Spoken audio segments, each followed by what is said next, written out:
Good morning Mysuru. Hi.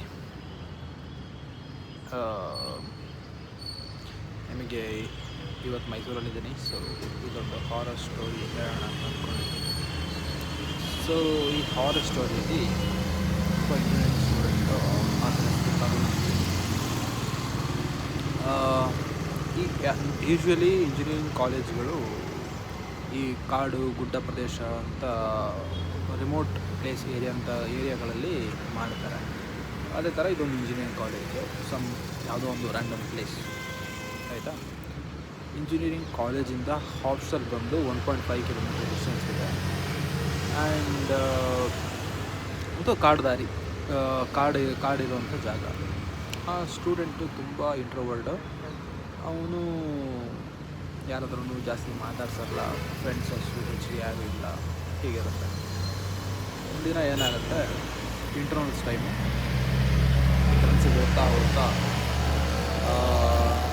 Exam ಎಲ್ಲ ಬರ್ತಾ coffee ಕುಡಿತಾ ನಾಳೆ ಇರೋದು ಫ್ರೆಂಡ್ಸಿಗೆ ಓದ್ಕೋಬೇಕು ಅಂದ್ಬಿಟ್ಟು ಕೆಫೆಟೇರಿಯಾದಲ್ಲಿ ಕೂತ್ಕೊಂಡು ಯಾವುದೋ ಒಂದು ಕಾರ್ನರ್ ಸೀಟಲ್ಲಿ ಅಲ್ಲಿದ್ದರೆ ಗೊತ್ತೇ ಆಗೋಲ್ಲ, ಅವ್ರು ಜನ ಇದ್ರು ಅಂತಲೇ ಗೊತ್ತಾಗಲ್ಲ ಅಂತ ಪ್ಲೇಸಲ್ಲಿ ಕೂತ್ಕೊಂಡು ಓದ್ತಾ ಇರ್ತಾನೆ.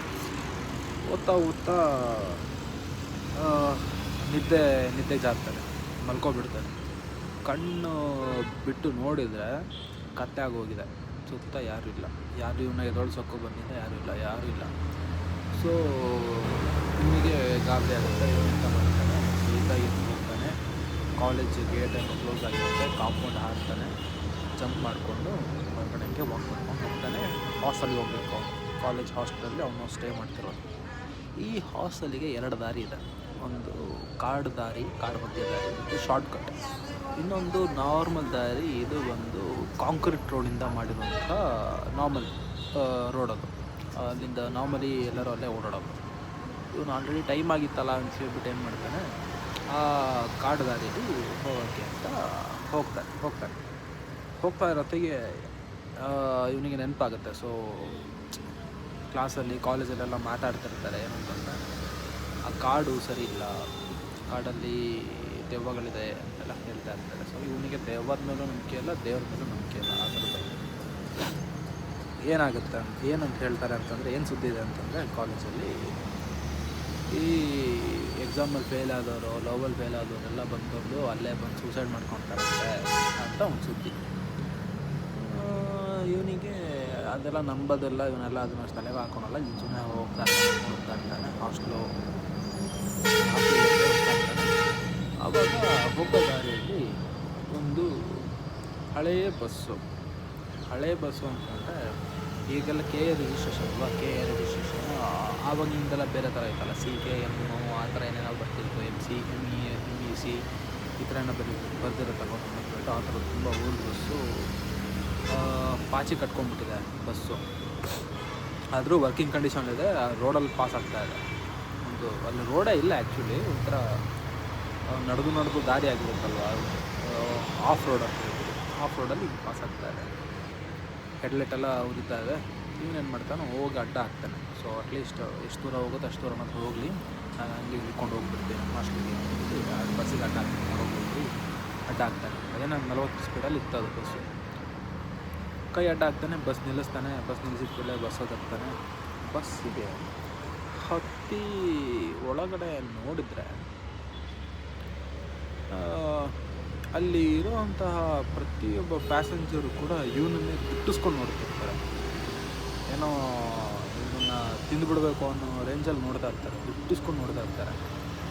ಯಾರಪ್ಪ ಹಿಂಗೆ ನೋಡ್ತಾರೆ ಅಂತೇಳಿ ಇವನು ಇನ್ನೂರು ನೋಡ್ತಾನೆ. ಕಂಡಕ್ಟರ್ ಹತ್ರ ಟಿಕೆಟ್ ತಾಣ್ತಾನೆ. ಕಂಡಕ್ಟ್ರ್ ಕಿವಿನೇ ಕೇಳಲ್ಲ. ಅವನು ಕುತ್ತಿಗೆನೇ ತಿರುಗಿಸಿಲ್ಲ, ಏನೂ ಇಲ್ಲ. ಹಿಂಗಿಂದ ಹಿಂಗೆ ಟಿಕೆಟ್ ಕೊಟ್ಟು ಹಿಂಗೆ ಕೊಟ್ಬಿಡ್ತಾನೆ. ಟಿಕೆಟ್ ಎತ್ಕೊಂಡು last corner seat, middle seat ಖಾಲಿ ಇರುತ್ತೆ, ಅಲ್ಲ ಕೂತ್ಕೊಳ್ತಾನೆ. ಪಕ್ಕದಲ್ಲಿರೋನು ಇವನನ್ನು ವಿಚಿತ್ರವಾಗಿ ಹೀಗೆ ನೋಡ್ತಾ ಇರ್ತಾನೆ. ಅವನಿಗೆ ಒಂಥರ ಹಿಂಸೆ ಆಗುತ್ತೆ. ಸೊ ಇವನೇನು ಮಾಡ್ತಾನೆ, ಕೇಳ್ತಾನೆ, ಅಣ್ಣ ಈ ಬಸ್ಸು ಎಲ್ಲಿ ನಿಲ್ಲುತ್ತೆ, ಯಾವ ಸ್ಟಾಪಲ್ಲಿ ಎಲ್ಲಿ ನಿಲ್ಲುತ್ತೆ? ಅದಕ್ಕೆ ಅವನು ಹೇಳ್ತಾನೆ, ಅಣ್ಣ ಈ ಬಸ್ಸು ನಿಲ್ಲೋದೇ ಇಲ್ಲ, ಹೀಗೆ ಹೋಗ್ತಾನೇ ಇರುತ್ತೆ ಅಂತೇಳಿ ಹುಚ್ಚಂತರ ಮಾತಾಡ್ತಾನೆ. ಅದಕ್ಕೆ ಇವನು ಅಂದ್ಕೊಳ್ತೀನಿ, ಅವ್ನು ಮೆಂಟ್ಲಿರಬೇಕು, ಮೆಂಟ್ಲು ಕೇಸು, ಇಲ್ಲ ಎಣ್ಣೆ ಗಿಣ್ಣೆ ಕುಡಿದಿರಬೇಕು, ಬಿಟ್ಟಾಕು ಅಂತೇಳಿ ಹಾಸ್ಟ್ಲಿಗೆ ಬರುತ್ತಲ್ವ ಅಲ್ಲೇ ಇಳ್ಕೊಬೇಡ ಹೋಗ್ತದಾರಿಯಲ್ಲಿ ಅಂದ್ಕೊಂಡು ಕೂತ್ಕೊಳ್ತಾನೆ. ಇಯರ್ಫೋನ್ ಹಾಕ್ಕೊತಾನೆ, ಹಾಡು ಕೇಳ್ತಾ ಇರ್ತಾನೆ. ಹಾಡು ಕೇಳ್ತಾ ಸ್ವಲ್ಪ ನಿದ್ದೆ ಬಂದಂಗೆ ಆಗುತ್ತೆ, ಏನೋ ಒಂಥರ ನಿದ್ದೆ ಬಂದಂಗೆ ಆಗುತ್ತೆ. ಹಂಗೆ ಕಣ್ಣು ಮುಚ್ಕೊಂಡ್ಬಿಡ್ತಾನೆ. ಸಡನ್ನಾಗಿ ಒಂದು ದೊಡ್ಡ ಸೌಂಡ್ ಬರುತ್ತೆ. ಈ ಬಸ್ ಹೋಗಿ ಗುದ್ದುತ್ತೆ, ಯಾವುದೋ ಮರಕ್ಕೋ ಕಲ್ಲಿಗೂ ಗುದ್ದುತ್ತೆ. ಆವಾಗ ಇವನಿಗೆ ಎಚ್ಚರಿಕೆ ಆಗುತ್ತೆ. ಎಚ್ಚರಿಕೆ ಆಗಿ ಕಾಣಬೇಕು ಅಂದರೆ ಆ ಬಸ್ಸಿನ ಗ್ಲಾಸ್ ಚೂರುಗಳೆಲ್ಲ ಬಸ್ಸಿನ ಡ್ರೈವರ್ ತಲೆಗೆಲ್ಲ ಹೊಡೆದಿರುತ್ತೆ.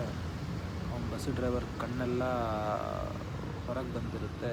ಬಸ್ಸಲ್ಲಿರುವಂಥ ಪ್ಯಾಸೆಂಜರ್ಸ್ ಎಲ್ಲ ಲೈಕ್ ಮೈ ಮೇಲೆಲ್ಲ ರಕ್ತ ಇರುತ್ತೆ. ಇವನಿಗೇನೂ ಆಗಿರೋಲ್ಲ, ಅವರೆಲ್ಲ ಫುಲ್ ಡ್ಯಾಮೇಜ್ ಆಗಿರ್ತಾರೆ. ಒಂಥರ ಹೆಣಗಳ ಥರ ಇರ್ತಾರೆ ಬಸ್ಸಲ್ಲಿ ಕೂತಿರೋರು ಎಲ್ಲರೂ. ಪ್ರತಿಯೊಬ್ಬರು ಹೆಣಗಳ ಥರನೇ ಇರ್ತಾರೆ. ಬಟ್ ಅವ್ರ ಹತ್ರ ಅವ್ರಿಗೆ ಜೀವ ಇರುತ್ತೆ, ಸ್ಟಿಫಾಗಿ ಕೂತಿದ್ದಾರೆ.